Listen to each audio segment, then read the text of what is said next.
Oxygen factory ফাউন্ডেশনের 2022 সাল থেকে আমি চেয়ারম্যানের দায়িত্ব পালন করছি। আর এই অক্সিজেন ফ্যাক্টরি ফাউন্ডেশন আপনারা জানেন আমাদের বহির্বিশ্বের 1 নাম্বার বার্নিং ইস্যু হচ্ছে ক্লাইমেট ইস্যু। এই ক্লাইমেট ইস্যু নিয়ে আমাদের একটা স্লোগান হচ্ছে fight for climate and গ্রিনিফাই planet. আমরা আসলে ক্লাইমেটের জন্য আমরা প্রতি বছর আমাদের বাংলাদেশের বিভিন্ন স্কুল এবং সরকারি স্থাপনায় আমরা বৃক্ষরোপণ করে আসছি। 2022 থেকে 2024 সাল পর্যন্ত আমরা এ পর্যন্ত 24,000 বৃক্ষরোপণ করেছি। এছাড়া আমরা ক্লাইমেট ভিকটিমদের নিয়ে কাজ করি। 2022 সালের যে আমাদের নেত্রকোনা সুনামগঞ্জের একটা বিরাট বন্যা হয়েছিল, সেই বন্যায় আমরা 3,000 মানুষের মাঝে খাবার এবং জরুরি ওষুধ সামগ্রী বিতরণ করে থাকি এবং প্রতি বছর আমাদের এলাকার যারা গরিব দুস্থ আছে শীত বস্ত্র বিতরণ করে থাকি। তো আমাদের এই কার্যক্রম চলমান। এই 2025 সালের কার্যক্রম হিসাবে আমি আজকের এই উদ্বোধনী অনুষ্ঠান আমাদের চরামলব মাধ্যমিক বিদ্যালয়ে হচ্ছে। এই স্কুলটা হচ্ছে আমারই শিক্ষা প্রতিষ্ঠান, আমি এই স্কুলেরই স্টুডেন্ট ছিলাম।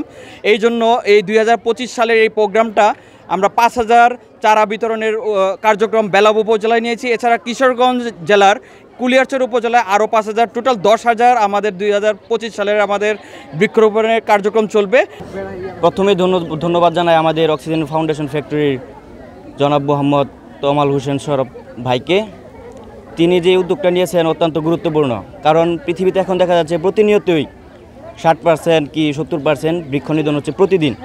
তো যে পরিমাণে বৃক্ষ নিধন হচ্ছে মনে হয় না পৃথিবীতে বায়ুমণ্ডলের স্তর পরিমাণ মতো ঠিক মতো থাকবে আর কি।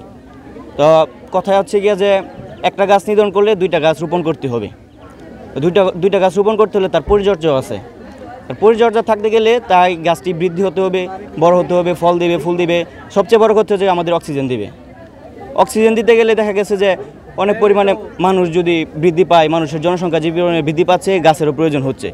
তো গাছ অনেক কাজে আমাদের লাগে, কাঠ লাগে, অক্সিজেন দেয়, সবচেয়ে গুরুত্ব কথা ফল দেয়, ফুল দেয় এবং দেখা গেছে আমাদের ছায়া দেয়। অক্সিজেন ফ্যাক্টরি ফাউন্ডেশনকে আমরা ধন্যবাদ জানাই আমাদেরকে চারা বিতরণ করার জন্য। আমাদের দেশে বর্তমানে অক্সিজেনের অনেক ঘাটতি দেখা দিয়েছে। তারা যে চারা বিতরণ করছে তার মাধ্যমে আমরা দেশের অক্সিজেনের ঘাটতি পূরণ করতে পারি। এটি আমাদের দেশের পরিবেশের ভারসাম্য রক্ষার ক্ষেত্রে খুব গুরুত্বপূর্ণ অবদান রাখে। মানব জীবনে গাছ মানুষের পরম বন্ধু। গাছ থেকে আমরা ফল পাই, ফুল পাই, বেঁচে থাকার জন্য অক্সিজেন পাই। গাছ মানুষের বিভিন্ন কাজে লাগে।